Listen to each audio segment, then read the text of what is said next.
Hey guys, today I'll be updating you guys on the 2022 gubernatorial elections. A lot has changed since the last time we've gone over these races. I mean, just look at the polling data here in the state of Georgia. Brian Kemp up by 9% against Stacey Abrams. Mike Dunleavy destroying Les Scarra and Bill Walker in Alaska. And in Oregon, I mean, the polls have been absolutely crazy with the Republicans actually leading here. Christine Drazan has led over Tina Kotek in 2 out of the 3 polls that have been released from Oregon. And of course, more polls from Georgia. In Texas, Greg Abbott is destroying Beto O'Rourke. Beto O'Rourke is not showing the numbers that he had against Ted Cruz in 2018.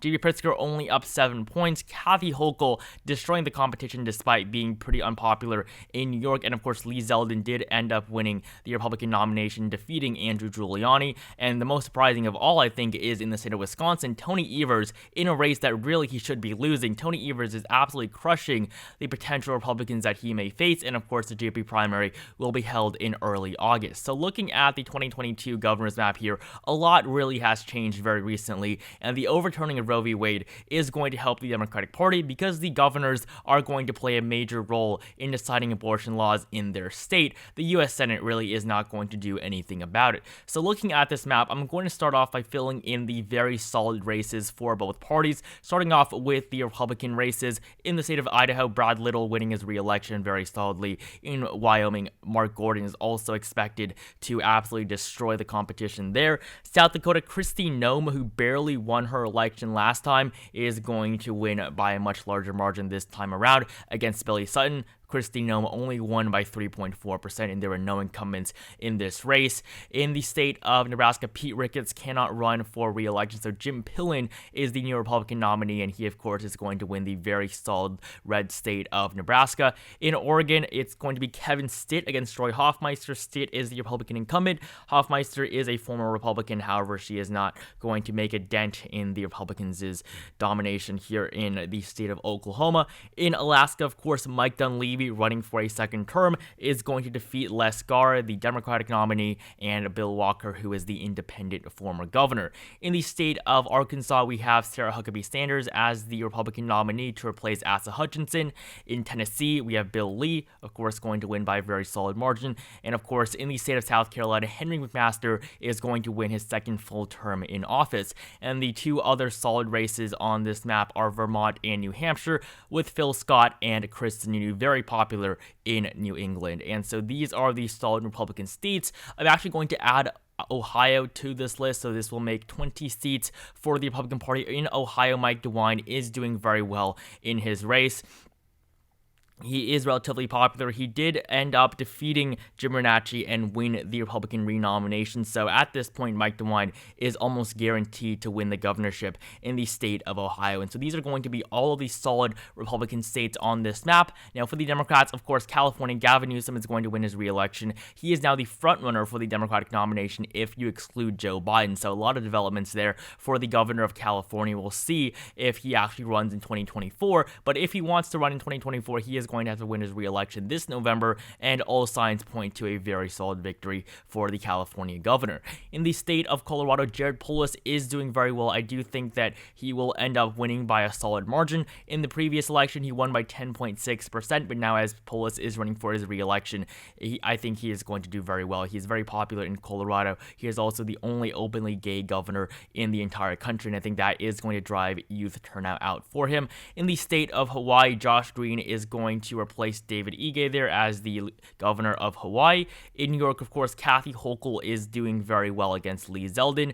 In Massachusetts, Maura Healey is going to be elected the new governor of Massachusetts, replacing Charlie Baker. Same thing in Maryland. We have another Republican incumbent who is not running for re-election. Larry Hogan will not be running again in Maryland, so Peter Frankott will be the new Democratic governor there. And of course, in Rhode Island, Dan McKee is going to win by a solid margin. So with these solid Democratic states, 13 governorships for the Dems and 20 for the GOP with 17 toss-up races remaining. Actually did forget Alabama for the GOP. I apologize for that. KIV is going to win by a very solid margin in Alabama. So 21-13 is the tally with the solid states filled in. Now moving on to these more competitive races, I'm just going to go left to right, make it a little bit more exciting. I'm not just going to do likely, lean, and then tilt. So starting off with the state of Oregon, I mean, this is a big race that we have this November. Oregon is going to be a lot closer than expected. In 2018, Kate Brown won her re-election by 6.4%.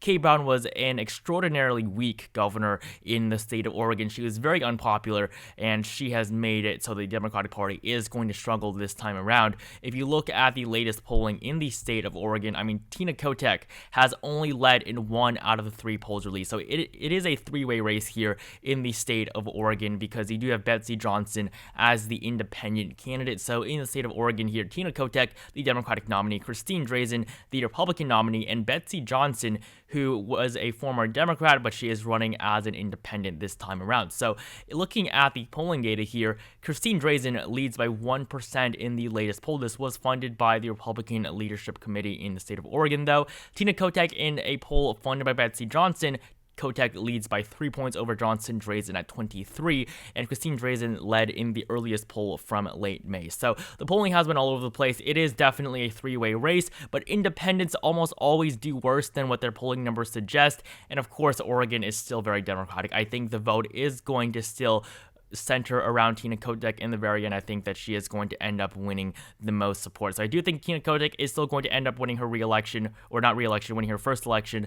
I don't think there's too much doubt in that. I just think that it is going to be a very weak margin for her. So the state of Oregon, I currently have as being lean for the Democratic Party. Now, moving on to the state of Nevada. In the state of Nevada, we have a pretty big race here as well, with Steve Sisolak running for his re-election. And of course, this election will be held in parallel with Catherine Cortez Masto's re-election in the Senate. So looking at the state of Nevada, Steve Sisolak flipped this state and defeated Adam Laxalt by 4.1% previously. If you look at the latest polling out of Nevada, I mean, it really has been all over the place between Steve Sisolak and Joe Lombardo. Currently, though, Steve Sisolak does lead by 2.1% on average. I'm not just going by the polling average this year. I think that Steve Sisolak is going to do better than Catherine Cortez Masto, and I think that Catherine Cortez Masto is only barely going to lose to Adam Laxalt at this point. So Laxalt lost the governorship in 2018 and is now running for the Senate against Cortez Masto. So in Nevada, I'm going to categorize that as being tilt for the Democratic Party. I think the abortion issue is going to help Sisolak. Of course, Nevada is the most pro-choice state in the entire country. I'm sure you can imagine why. And so that is going to make it difficult for the GOP here, especially since Joe Lombardo has come out in favor of the Supreme Court overturning Roe v. Wade. So that is going to make a dent in his popularity. In the state of Arizona, this is another state I'm going to give to Democrats with a tilt margin. I do think that Katie Hobbs is a very good candidate here. So in the race in the state of Arizona, to replace Doug Ducey, currently it will be Katie Hobbs on the Democratic side against Kari Lake. So looking at the two candidates here, we actually don't have candidates on this list here. The primary is not going to happen until next month. But in Arizona, Kari Lake against Katie Hobbs, both are running to succeed Doug Ducey, who won by a solid margin in the last election. But Kari Lake, she is doing relatively bad in her primary, actually.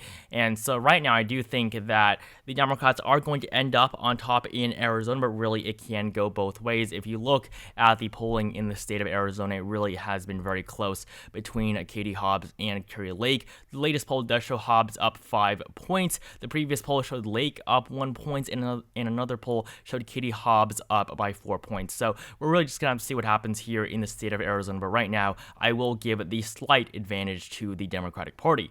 In the state of New Mexico, though, this is also another race. Just like Oregon, the Democratic Party is doing pretty weak in. If you look at the previous election, Michelle Lujan Grisham won her first term by 14%. This time around, she is struggling as well. If you look at the state of New Mexico, I'm going to categorize it as being lean for the Democratic Party, but Mark Ronchetti is a very good candidate on the Republican side. And with the scandals that Michelle Lujan Grisham has, it is going to be difficult for her. She does have sexual misconduct allegations against her, and an internal poll from the Ronchetti campaign actually showed Michelle Lujan Grisham losing by 1%. Now, the other polls have showed Michelle Lujan Grisham doing relatively well, but if you look at the polls between Grisham and Ronchetti, the margins really have not been that great. So Michelle Lujan Grisham right now is pretty vulnerable. I think that she is still going to end up winning her re-election, but it is going to be a close race.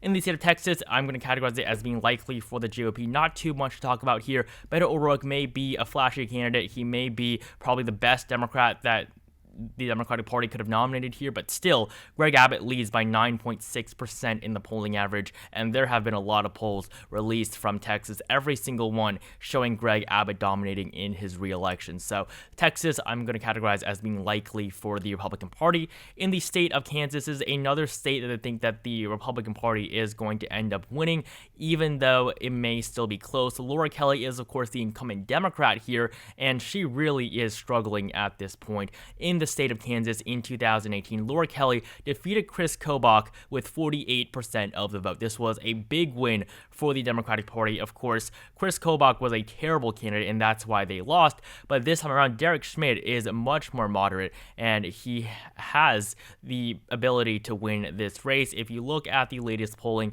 in the state of Kansas, there has only been 3 polls released, but 2 of them do show Derek Schmidt ahead. And no matter what you say about these polls, Laura Kelly is going to be very vulnerable. This is the state of Kansas. She is no longer running against a terrible candidate. She is still the incumbent, but I mean, the state of Kansas has not voted for a Democrat on the presidential level since Lyndon B. Johnson in 1968. Or 1964. So I really don't think the Democratic Party is going to be able to hold on to Kansas. Currently, I have it as lean for the Republican Party. Now, the western half of the United States we are fully done with. Now I'm going to move on to the Midwest. A lot of big governor races here. Starting off with Minnesota, I'm going to classify as being lean in favor of Tim Walz. I do think Tim Walz is going to be able to end up winning his re-election there. Tim Walz won by 10%, double digits last time, but this time against Scott Jensen. Tim Walz's polling numbers are a bit weaker. If you look at this most recent poll, Walz +2 against Jensen. This other poll released in May, Walz only led by 5%. He does do much better against the other nominees or the other candidates, but Scott Jensen will win the Republican nomination here. But if you look at the 2018 race, Tim Walz was doing significantly better than Johnson, and so I think that as of right now, the Democrats are still favored here, but not as much as they were 4 years ago. In the state of Iowa, Kim Reynolds is going to win a re-election. Not too much to talk about. She barely won in 2018, just like Kristi Noem, a 2.7% margin against Mark Hubble, but I think that this time Kim Reynolds is going to do much better than she did last time, and so I was almost going to give it to her with a solid margin, but I think that she's not going to do as well as Mike DeWine in Ohio. So Iowa I currently have as being likely for the GOP. In Wisconsin, I'm actually going to give Wisconsin to the Democratic Party in favor of Tony Evers. I do think that Tony Evers has the ability to win his re-election, even though the incumbent party in the White House typically loses the Wisconsin governor's race. That's been a thing since the 1990s. Tony Evers right now, his polling numbers have been very solid, and I do think that he will be able to win his re-election, and the whole Roe v. Wade issue is going to help him as well in a state that voted for Joe Biden. Illinois, J.B. Pritzker I don't think is going to win by a solid margin. In the previous election, he did do very well, winning by 15.7% against Bruce Rauner, who is the Republican incumbent, but I think that J.B. Pritzker, he is not too popular in his state, and I do think that he is going to end up winning by a little bit of a smaller margin. In the state of Michigan, I'm also going to classify Michigan as being likely for the Democrats as well, with Gretchen Whitmer running for her re-election. Gretchen Whitmer is in a very good position right now because formerly James Craig was the Republican frontrunner, but he ended up getting disqualified and will not be able to show up on the ballot because he did not submit enough valid signatures to appear on the ballot. And so now the other candidates in the race have suddenly become frontrunners. And so right now Gretchen Whitmer leads by very solid margins against all of them. Obviously, she's not going to end up winning by 36%, but I do think that she is going to still win her race much easier than before. So Gretchen Whitmer, I'm going to classify Michigan as being likely for her. And finally, in the Midwest, the state of Pennsylvania I have as lean for the Democratic Party. This is a race between Josh Shapiro and Doug Mastriano. Of course, Tom Wolf is the Democratic incumbent. He won by 18% previously, but he cannot run for a third term. So Josh Shapiro right now is polling ahead of Doug Mastriano. Doug Mastriano is a terrible candidate. I mean, if they nominated someone more moderate here, Josh Shapiro would probably be losing this race. So Doug Mastriano right now is expected to lose his governor race in Pennsylvania. And so right now I have Josh Shapiro winning with a lean margin. And now moving up to the Northeast here in the state of Maine, I have it as being lean for the Democrats as well. Janet Mills is running for a second term in office against former Governor Paul LePage. So in the state of Maine as governor, you cannot run for a third consecutive term, but you can run for a third non-consecutive term. And that is exactly what Paul LePage is doing. However, he has won elections in the past, but this time around, he is not doing as well as he was before. Janet Mills now actually leads in every single poll that has been released from the state of Maine over the past year. So currently, I do have Janet Mills winning her re-election. I think that it will still end up being a close race, though. In the state of Connecticut, Ned Lamont is a very unpopular governor. He was first elected in 2018, and of course, he defeated Bob Stefanowski by just 3.2%. This time, Stefanowski is running again, but he is not doing as well as he was last time. I do think that Ned Lamont is going to end up winning, and I do think that he will do better than last time, but Ned Lamont is a very weak governor. He is not popular in his state,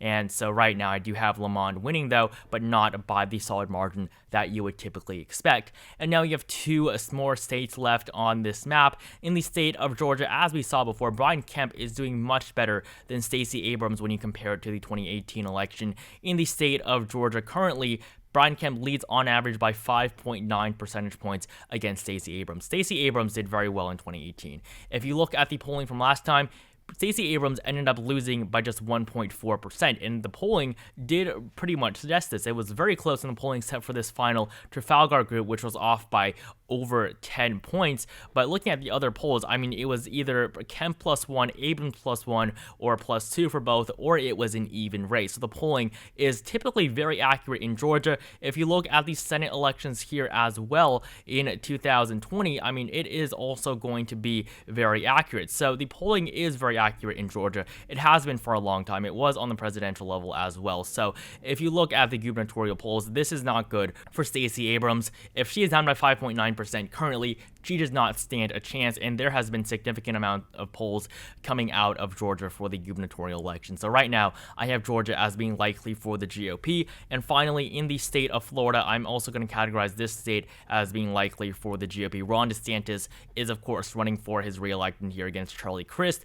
Charlie Crist is a good candidate on the Democratic side. He, of course, is the former governor elected as a Republican in 2006. So right now, I mean, he does not stand too much of a chance against Ron DeSantis, who is one of the biggest names in Republican Party politics right now. If Ron DeSantis wants to run in 2024, he has to win this gubernatorial election, and his polling numbers do suggest the fact that Ron DeSantis is going to win his re-election. He won by a very small margin of just 0.4% against Andrew Gillum last time, but I mean, looking at the polls in 2018, it was actually expected to be a Gillum victory. Andrew Gillum was expected to be the governor of Florida, and if he won, I mean, things would be much different. Ron DeSantis would not be the Republican frontrunner nationwide right now. So Andrew Gillum did end up losing. Very disappointed. I think he did just get arrested recently as well. But right now, in 2022, Ron DeSantis is poised to win his re-election. So with these new ratings, I have 26 governorships for the Republican Party, 24 for the Democrats. This will be a major gain for the Democratic Party. Previously,